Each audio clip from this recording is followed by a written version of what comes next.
Today we're covering a beautiful threshold between power and shaping and how to help you spin the golf ball. If you're somebody who's struggling to hold greens, you can't get the ball to stop on the green, you can't get the ball to stop out of the rough, there's a lot of aspects of spin. You really want that PGA style, rip the ball back, old school Tiger Woods feel.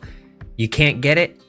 This is going to test. I'm going to give you a full test here on exactly why you can't do that and why it's a beautiful threshold between power and shaping in order to spin the golf ball. Do not forget to like, do not forget to subscribe. I hope you guys enjoy the video. So now let's get into the test. So this is how we're going to test it. I have two golfers here. I have one that's a 99 power with an 80 shaping, and I have a second golfer which is a 42 power with an 80 shaping. Now this is a perfect blend that you need, right? So it's not just you can get the ball to spin with 99 power, and it's not just you can get the ball to spin with 99 shaping. It is a perfect blend of the both. And that's why a lot of my builds have somewhere between, 65 to 80 shaping, and then they also have a lot of power. My sculptor build probably would be one of the best for this situation because it has 98 power and 88 power with the irons, woods, and wedges. And then when it comes down to shaping, it has an 80 shaping as well. But it's a perfect blend, and obviously it's a tricky cycle because when it comes down to shaping, the more you shape it, the less your forgiveness windows are going to be, which is your margin of error is going to increase. So this is a 60-degree wedge with the, he has a 90 power and an 80 shaping. And we're just going to watch, and the greens are very firm, ultra fast, so that way you can see pretty much exactly what it would be like in a tough situation. So 102 gets up to 105, creeps back to 103. So these numbers are very important that you want to pay attention to because they have different powers. So I want to use the same exact wedges, so I can't get it to the exact same number of landing spots, right? So we're just going to look at numbers. So it hit at 102, went to 105, came back all the way to 103. So now we have 92. So if it matches the exact same with this is a 42 overall power with the same exact shaping, no additional shaping applied. We'll do that test in a second here. So if it goes to the exact same, spins back, it would be a 93. So you can see there, it hit 92, went to 95, and you lost about a yard aspect there when it came back to spin. So is that massive? No, it's not massive. Is it significant? Yes. Now, why is that significant? Because these greens that we're hitting on are very flat. They're very basic greens. They're not actually, a tournament level green that you're going to play. Something with downhill slopes, side hill slopes. That's all going to make the ball roll out more, especially on certain build course design types. So now I'm going to apply max spin. You can see now the arrows are ripping as fast as possible. This means max spin. So we're going to see just how much a 42 power combined with the same exact shaping as the other build can spin the ball backwards. So 84 is the number that we're hitting here. Full swing, fully maxed out shaping attribute.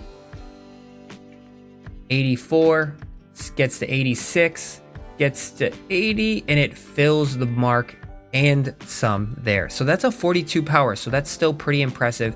And just remember, I am on ultra fast, ultra extreme everything green. So this is pretty much like tipped out, maxed out situation when it comes down to the green speeds. So the firmer the greens are, the faster the ball is going to spin back, the more the ball is going to spin back. If you're ever playing a course that has soft greens or anything like that, this probably won't play too much of a factor because the ball won't spin too much as a soft green kind of just like sticks there, or it just depends on the slope that you're really hitting into.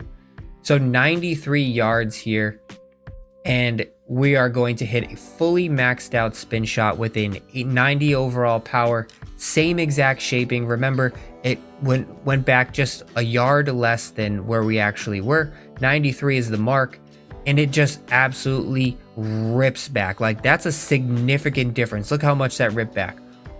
Almost triple the double to triple the other version, so the 42 overall version there. So that is a significant difference, especially when it comes to the most spinny shot that there actually is for this.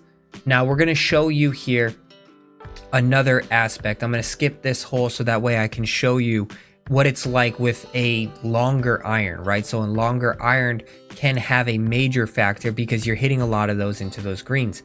And that's one of the reasons why I have more distance on all of my builds, because I want to be hitting more wedges so I can spin the ball like that. But if I'm hitting a 5-iron, right? So we're going to look at, and these greens are very fast, very firm. 206 yards is, remember this number. This is the 90 overall power with an 80 shaping.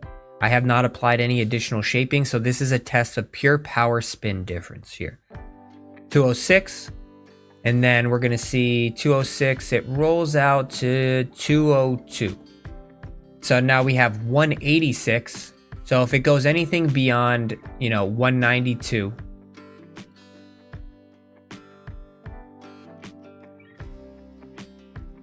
I'm sorry, it was 16. Quick math here. So that's 204. So 186 to 204 is an 18-yard difference, where the other one was 16-yard difference. So it rolled out 2 additional yards per, just your base power. So base power alone, about 40 attributes, essentially 20 attributes gets you 1 yard less of actual, rollout aspect without applying any shaping involved. 200 yards, max shaping. Let's see how much 200 it rolls out. It rolled out 16 yards last time. So lands at 200. And it gets to 211. So you saved yourself 5 yards of rollout just by having a 90 overall power with shaping. All right, so we have the 42 power. I'm going to max shape it with a 5-iron, just like we did, right? So 182 is the number that we have here. Previously, it rolled out 18. The other one was saved 5 yards. So 18 rollout would be 200 yards if it doesn't do anything. We got a perfect swing here.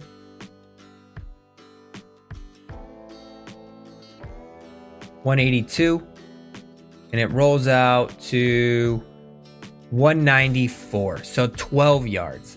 So you're seeing, I wouldn't say marginal, you're seeing a little bit of difference there. So you saved 4 yards versus 5 yards with the 80 overall. So where you're going to see the biggest, in conclusion here of this entire test, where you're going to see the biggest factor is obviously with the wedges. The wedges, that's your spinniest club. Why is it so important to spin those clubs though? Is because you're hitting out of the rough around the greens, you're hitting out of the bunkers, you're hitting all of those shots. And when it comes down to it, it's a beautiful threshold. Having a lot of shaping, having a lot of power is a combination that you need. You save marginal but significant amounts of spin, especially, remember, this is a very flat green. When you're hitting into actual greens on course, greens are going to be downsloping, they're going to be side sloping, they're going to make the ball bounce and hit harder, right? So it's going to play a bigger factor. I think a beautiful threshold somewhere between a power 80 plus with irons and wedges, and then a shaping aspect somewhere between 70 and 90 is a really good aspect for your builds to perfectly, make sure the ball is stopping quickly, you're hitting closer to flags, and the ball isn't rolling out on those very tough courses. Hope you guys like this. Do not forget to like, do not forget to subscribe. I hope this helps a little bit and educates you exactly the differences between spin, power, shaping, all of the combinations above and what you need. We'll catch you in another video.